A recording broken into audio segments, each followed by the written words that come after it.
ఇక AP cabinet సమావేశాలు ముగిశాయి. అనంతరం కూడా మంత్రి పార్థసారథి మాట్లాడుతున్నారు. లైవ్ చూద్దాం. ఈ ఏదైతే చర్యలు ఉన్నాయో పబ్లిక్ని మోటివేట్ చేసే విధంగా సోషల్ మీడియా ద్వారా లేకపోతే పత్రికా ప్రకటనల ద్వారా టీవీ ప్రచారం ద్వారా వీటన్నిటిని కూడా ప్రజలకి చేరవేయమని చెప్పేసి కూడా చెప్పడం జరిగిందని చెప్పేసి నేను మనవి చేస్తాను. మరి step for the nation awareness campaign promoting walking and cycling. నా చెప్పేది కొంతమంది ముఖ్యమంత్రి గారు అవసరం వస్తే అందరం సైకిల్ మీద కూడా వద్దాం సెక్రటరియట్కి అంటే ఒక మోటివేషనల్గా వారు చెప్పడం జరిగిందని చెప్పేసి నేను మనవి చేస్తాను. మరి ఈవీ స్టేషన్స్ని ఎస్టాబ్లిష్ చేస్తానికి ఆ సంస్థలతో, ఎందుకంటే ఎప్పుడూ సంవత్సరంలో చేస్తాం 2 సంవత్సరాలు చేస్తామంటే కాదు, ఇప్పుడు క్రైసిస్ ఇప్పుడు వచ్చే పరిస్థితులు ఉన్నాయి కాబట్టి ఈరోజు క్రైసిస్ వచ్చినా కూడా మనకి ఎటువంటి ఇబ్బంది లేకుండా పరిస్థితులు మనం క్రియేట్ చేసుకోవాలి. కాబట్టి ఈవీ స్టేషన్స్ ఎవరైనా ఇమీడియట్గా పెట్టేవాళ్ళు ఉంటే వాళ్ళకి ఇన్సెంటివ్స్ ఇచ్చైనా సరే వాళ్ళతో మాట్లాడమని చెప్పేసి కూడా చెప్పడం జరిగిందని చెప్పేసి నేను మనవి చేస్తాను. మరి ట్రాఫిక్ సిస్టమ్ దగ్గర కూడా ట్రాఫిక్ సిస్టమ్ రాష్ట్ర వ్యాప్తంగా ట్రాఫిక్ సిస్టమ్ అంటే ఈ సిగ్నల్ లైట్స్ ఉంటాయి కదా, అక్కడ ట్రాఫిక్ జామ్స్ లేకపోతే అక్కడ ఎక్కువగా ఐడ్లింగ్ ఇంజిన్స్ అవన్నీ లేకోకుండా అక్కడ fast movement of the vehicles కూడా పోలీస్ డిపార్ట్మెంట్ కూడా తగు చర్యలు తీసుకోవాలని చెప్పేసి కూడా ముఖ్యమంత్రి గారు సూచించడం జరిగింది. అదేవిధంగా ఆర్టీసీ డిపార్ట్మెంట్ కూడా ఆర్టీసీ వారిని కూడా మరి ఏ విధంగా వారు ఖర్చు తగ్గించుకోగలరు, ఫ్యూల్గా ఖర్చు తగ్గించుకోగలరు, వారిని కూడా స్ట్రాటజీ ఇవ్వమని చెప్పేసి కూడా చెప్పడం జరిగింది. మరి ఏదైతే ఇప్పటికే కేంద్ర ప్రభుత్వం నుంచి మన రాష్ట్ర ప్రభుత్వం ఈవీ బస్సెస్ తీసుకోవాలని ఏదైతే చేశారో దాన్ని ఎక్స్పెడిట్ చేసి వెంటనే వచ్చే విధంగా కూడా మరి చర్యలు తీసుకోమని చెప్పేసి కూడా మనవి చేశారని చెప్పేసి మనవి చేస్తాను. అదేవిధంగా కొన్ని హయ్యర్ క్లాసెస్ అంటే యూనివర్సిటీ క్లాసెస్ అటువంటి వాటిలో ఉంటే ఆన్లైన్ క్లాసెస్ చెప్పడానికి ఏమన్నా అవకాశాలు ఉంటాయేమో కూడా పరిశీలించమని చెప్పేసి కూడా చెప్పారు. అదేవిధంగా యూనివర్సిటీస్లో ఎడ్యుకేషన్ ఇన్స్టిట్యూషన్లో no vehicle chemical engine free days అంటే స్టూడెంట్స్ అందరూ చాలా బైక్స్లో వస్తుంటారు కదా, వాళ్ళ అట్లా అటువంటి రాకుండా ఒక 2 days నో బైక్స్, సో అటువంటి చర్యలు కూడా తీసుకోమని చెప్పి జరిగిందని చెప్పేసి మనం చేస్తాం. అదేవిధంగా గవర్నమెంట్ డిపార్ట్మెంట్స్లో కూడా వారానికి 2 రోజులు వర్క్ ఫ్రమ్ హోమ్ సిస్టమ్ని డెవలప్ చేయొచ్చేమో మరి పరిశీలించమని చెప్పేసి కూడా చెప్పడం జరిగిందని చెప్పేసి మనం చేస్తాను. అదేవిధంగా స్వదేశీ టూరిజం స్వదేశీ ప్రోడక్ట్స్ మనందరం కూడా హాలిడేస్ ఇవన్నీ కూడా హాలిడేస్ సమ్మర్లో అందరం ఇతర దేశాలకు వెళ్తాం లేకపోతే కూల్ ప్లేసెస్కి వెళ్తాం చేస్తూ ఉంటాం. సో విదేశీ ప్రయాణాలను తగ్గించుకొని అవసరమైతే పూర్తిగా ఆపేసి మన దేశీయ టూరిజం ఏదైతే ఉందో అక్కడికి మనం ప్రయాణాలు ప్లాన్ చేసుకుంటే బాగుంటుందని చెప్పేసి కూడా మనం చేశారు.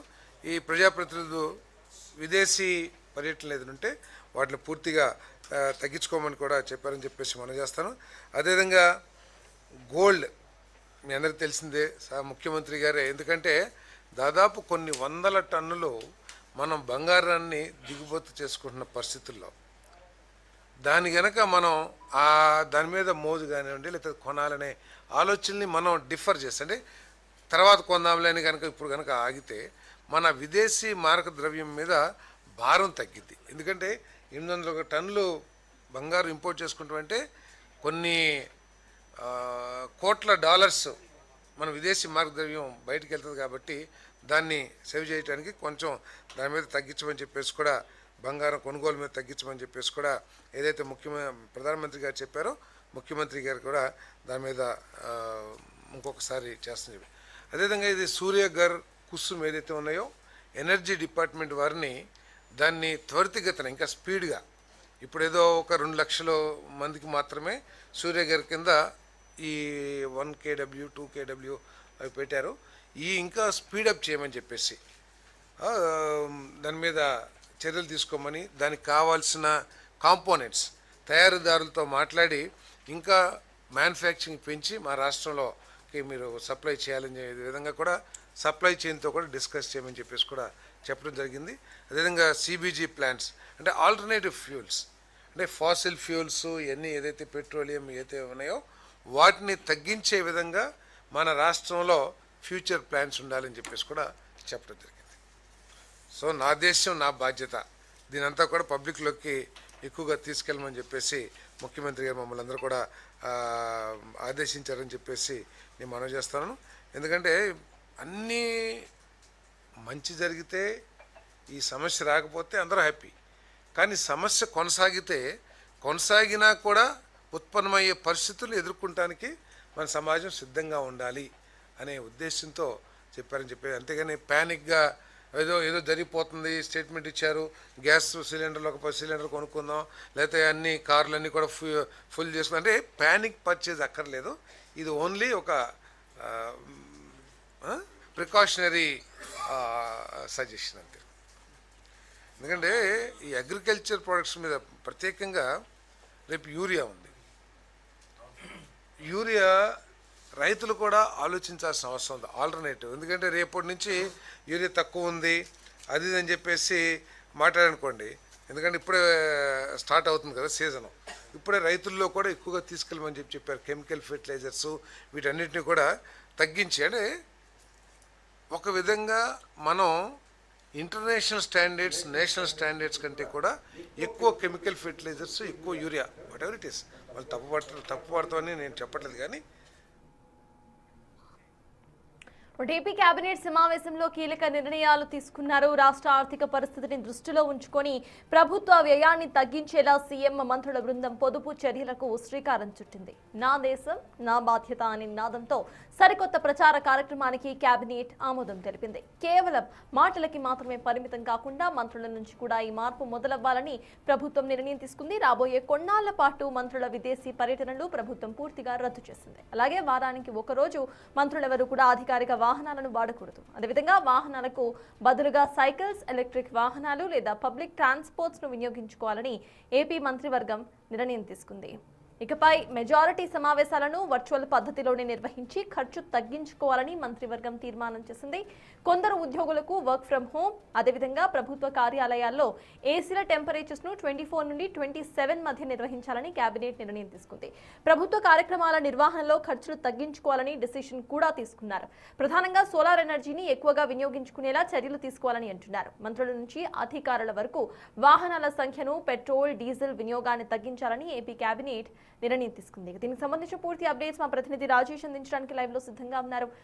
ఎస్ రాజేష్, చెప్పండి, మార్పు ఫస్ట్లీ గవర్నమెంట్ అఫీషియల్స్ నుండి స్టార్ట్ అవ్వాలి అని అనుకోవడం చాలా మంచి నినాదంగా మనం అభివర్ణించవచ్చు. So right now government officials ఎలాంటి చేంజెస్ తీసుకురాబోతున్నారు? వాళ్ళ కాన్వాయ్స్ ని ఇప్పటికే తగ్గించుకున్నారు, ఫర్దర్ గా కూడా ఎలాంటి చేంజెస్ చూడబోతున్నాం? అప్డేట్స్ ఏంటి రాజేష్? అంటే ప్రధాని నరేంద్ర మోడీ ఇచ్చినటువంటి పిలుపు నేపథ్యంలో వచ్చే ఏడాది పాటు చాలా జాగ్రత్తగా ఉండాలి, ఇంధనం దగ్గర నుండి మిగతా అంశాల విషయంలో చాలా పొదుపుగా వినియోగించుకోవాలని పిలుపునిచ్చిన నేపథ్యంలో ఆంధ్రప్రదేశ్ ప్రభుత్వం ఇప్పటి నుంచే అలర్ట్ అవుతుంది. ఆర్థిక సంక్షోభం వచ్చే అవకాశం ఉందనే ఒక ప్రచారం జరుగుతున్న నేపథ్యంలో ఈ రోజు కేబినెట్ లో మంత్రులు కొన్ని కీలక అంశాల మీద ముఖ్యమంత్రి చంద్రబాబు నాయుడు దిశానిర్దేశం చేశారు. నా దేశం నా బాధ్యత అనే ఒక విధంగా పొదుపు పైన, ముఖ్యంగా కేవలం డీజిలే కాదు ఇతర అంశాల మీద పొదుపు పైన ఒక ప్రచార కార్యక్రమాన్ని నిర్వహించాలని రాష్ట్ర ప్రభుత్వం నిర్ణయించింది. దానిలో భాగంగా ఈ రోజు ముఖ్యమంత్రి చంద్రబాబు నాయుడు మంత్రులకు దాని మీద ఒక క్లియర్ గా ఒక ప్రెజెంటేషన్ కూడా ఇచ్చారు. నా దేశం నా బాధ్యత అనే నినాదంతో మంత్రులు, ప్రజాప్రతినిధులే కాదు ప్రతి ఒక్క పౌరుడు, రాష్ట్రంలో ఉన్నటువంటి ప్రతి ఒక్కరు ఆ నినాదంతో ప్రచార కార్యక్రమాన్ని నిర్వహించి అవగాహన కల్పించాలని ముఖ్యమంత్రి చంద్రబాబు నాయుడు మంత్రులకు దిశానిర్దేశం చేశారు. వాటితో పాటు ముఖ్యంగా మీరన్నట్లే పొదుపు అనేది కేవలం ప్రజల నుండి కాదు, ముఖ్యంగా ముఖ్యమంత్రి స్థాయి వ్యక్తుల నుండి మొదలు పెడితే సామాన్యుల వరకు అది చేరుతుంది. తర్వాత సామాన్యుల్లో చైతన్యం వస్తుందని భావించి ఈ రోజు నుండే ముఖ్యమంత్రి నుండి ఉప ముఖ్యమంత్రి, మంత్రులందరూ కూడా పొదుపులో భాగంగా వాళ్ళ వాహనాల సంఖ్యను తగ్గించి కేవలం 3-4 వాహనాల్లో మాత్రమే సచివాలయానికి వచ్చారు. ఇకపైన 3-4 వాహనాల్లోని వాళ్ళు ప్రయాణించబోతున్న నేపథ్యంలో చైతన్యం ప్రజల్లోకి రావాలని మొదలుపెట్టినటువంటి నేపథ్యం. దానిలో భాగంగానే మంత్రులు ఎవరు ఇక్కడ చంద్రబాబు ప్రకటించారు. ఈవీ వెహికల్స్ ని కొనుగోలు చేయాలి, దగ్గరగా ఉంటే సైకిల్స్ ఉపయోగించాలి, వాటితో పాటు మొత్తానికి ఇటు పొదుపు చేయాలి అంటూ కూడా ప్రైమ్ మినిస్టర్ ఇచ్చిన నినాదంతో ఏపీ కేబినెట్ సైతం సమావేశమైంది. ఇప్పటికే CM Chandrababu, deputy CM Pawan Kalyan తో పాటు మంత్రివర్గం మొత్తం కూడా వాళ్ళకి సంబంధించిన కాన్వాయ్స్ లో కుదింపులు మనకి కనిపిస్తున్నాయి. ప్రైమ్ మినిస్టర్ కాన్వాయ్ కూడా ప్రెసెంట్ నంబర్ ని తగ్గించుకున్నారు. ఎలక్ట్రిక్ వెహికల్స్ వైపు వెళ్లే దిశగా కూడా గవర్నమెంట్ ఆలోచన చేస్తోంది. ఇక దీనికి సంబంధించి ఈ రోజు ఏపీ కేబినెట్ భేటీ అయింది. ఈ కేబినెట్ భేటీలో కాన్వాయ్లకు సంబంధించిన నంబర్స్ ను తగ్గించుకునే దిశగా కొన్ని చర్యలు తీసుకోబోతున్నారు. So yes will go back to Rajesh. Rajesh, చెప్పండి, పానిక్ బయింగ్ అనేది గతంలో కూడా మనం చూసాము. పెట్రోల్ ప్రైజెస్ హైక్ అవుతాయి అంటూ కూడా ఘోరంగా జనాలందరూ కూడా పెట్రోల్ బంకుల దగ్గర బారులు తీరి మరి ఇటు పెట్రోల్ కొనుగోలు చేశారు. The same time gas cylinders panic buying కూడా మనం చూసాం. సో అలాంటి పానిక్ బయింగ్ మళ్ళీ గవర్నమెంట్ ఇట్లాంటి పాలసీస్ తీసుకుంటే వచ్చే అవకాశం ఉందనుకోవాలా? అటువంటి పానిక్ బయింగ్ ఏది రాకుండా ఎలాంటి చర్యలు గవర్నమెంట్ తీసుకుంటుందనుకోవాలి రాజేష్? ఎస్, ఇక ప్రెజెంట్ చూస్తున్నాము ఇప్పటికే ఏపీ కేబినెట్ సమావేశం అయితే ముగిసింది. పలు కీలక నిర్ణయాలతో ఈ కేబినెట్ సమావేశం ముగిసింది. రాష్ట్ర ఆర్థిక పరిస్థితిని దృష్టిలో ఉంచుకొని ప్రభుత్వ వ్యయాన్ని తగ్గించేలా సీఎం మంత్రుల బృందం పొదుపు చర్యలకు శ్రీకారం చుట్టింది. నా దేశం నా బాధ్యత అనే నినాదంతో ఏపీ గవర్నమెంట్ ముందుకు వెళ్లబోతోంది.